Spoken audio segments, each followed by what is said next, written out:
Tony Abbott and Julia Gillard, thanks for joining us. Hi, nice Tony. to be here, Tony.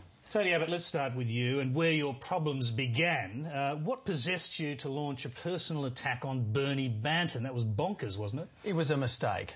Was it bonkers? It was an error of judgment on my part. I shouldn't have done it, and as soon as I realised what I'd done, I rang him this morning and I apologised. Well, that wasn't as soon as you realised what you'd done. That's sometime after you did it, presumably. Look, yesterday... As soon as someone made you realise what you'd done. No. Look, I didn't need to be told. Once I saw it in black and white in the paper the next morning, I thought, no, this is a problem. I'd better call him up and apologise. It is a problem.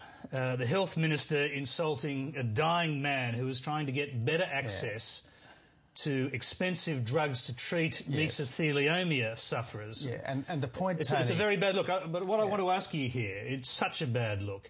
Did you actually consider resigning your portfolio today? No, I didn't, mate. And the point is this. The Pharmaceutical Benefits Advisory Committee is looking at this over the next few days, and if they make a recommendation that this drug is cost-effective for mesothelioma patients, the government will fund it. And I look forward to getting a supportive press release from Bernie when that happens, if that happens. You know, you obviously knew, and you know how bad it is to have insulted a dying man. Look, as a health minister, should you have considered resigning? No, Tony, no. I mean, look, I had a good chat to Bernie today. He's obviously a good guy, Bernie. He is rightly passionate about his cause, and what he's interested in is getting a good outcome. I'd like to see a good outcome because I'd like to see the system do its job, and I'm confident that that will happen. OK, Julia Gillard, you called last night for Mr Abbott to apologise. He did that. He apologised. Bernie Banton appears to have accepted the apology. Is that it, as far as you're concerned? Well, the test here is whether or not Bernie Banton's accepted the apology. He's the one at the centre of it. I understand that Mr Banton has accepted the apology. So from my point of view, that's the end of it. But I do think that it tells us something about Tony's judgment that the whole thing started in the first place. I mean, in politics, you agree with people, you disagree with people. Obviously, there are times when you passionately disagree. But to stoop to actually saying something like that about a man who is devoting what will be some of the last days of his life to campaigning for others was obviously a bridge too far. I was outraged when I saw it. I can understand why Mr Banton was outraged too. The Prime Minister has defended his minister today, as you would expect, and he's made the point that Labor often fails to apologise for insulting people. Tony Staley was brought up. So was the issue of one of your candidates suggesting to the parents of a British Afghan serving soldier that he was a warmonger, or they were warmongers, I should say. I mean, apologies all round during campaigns would be a real problem, wouldn't it, if everyone had to apologise for everything they said? Well, there's going to be debate, but there are some things that should be apologised for, and in relation to the candidate you mentioned, he's apologised in person, he apologised by phone, and he apologised by email because he did the wrong thing. Now, that's 3 apologies, so clearly he was sorry for what he did. Tony has now apologised. The incident should never have happened, but it did happen. Tony spent a day in politics where he's been a rolling apology. Everything he's done he's had to apologise for. We obviously would be saying that we expect better conduct from ministers during the campaign and across politics. Now, some of the issues that we would be saying Tony should be apologising for include the fact that the Mersey Hospital is now degenerating into a shambles. I'll come to that in a minute. I want to go back to Tony Abbott. The rolling apology thing, it's kind of true, isn't it? I mean, when something catches fire, you start with a little brush fire and you end up with a bushfire. I mean, this ended up with you being late for your debate with Nicola Roxon.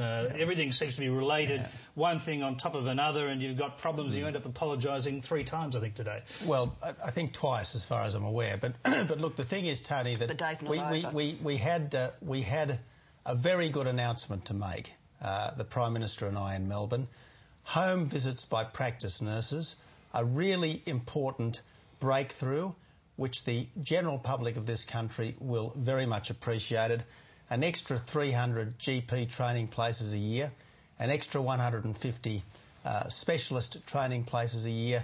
That's the sort of thing that the Australian public want. It's the sort of thing the Australian public virtually didn't get to hear about today because of you arriving late to the debate. Let me ask you about that. You arrive late to the debate, you swear at your opponent at the symbolic handshake. What was going on there between you and Nicola Roxon? We can hear part of the conversation, your part. We can't hear what she's saying. Yeah. Well, look, I don't dob people in for private conversations.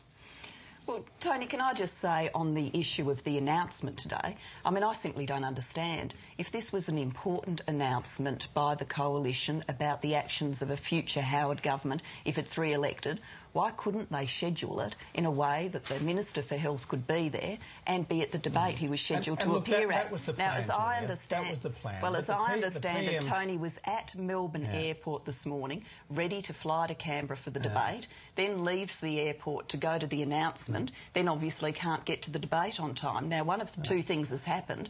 Either Tony wasn't originally scheduled to go to the announcement, or the announcement was brought forward in some sort of unseemly haste. Rather than conspiracy theories. Well, they're the facts as we know them.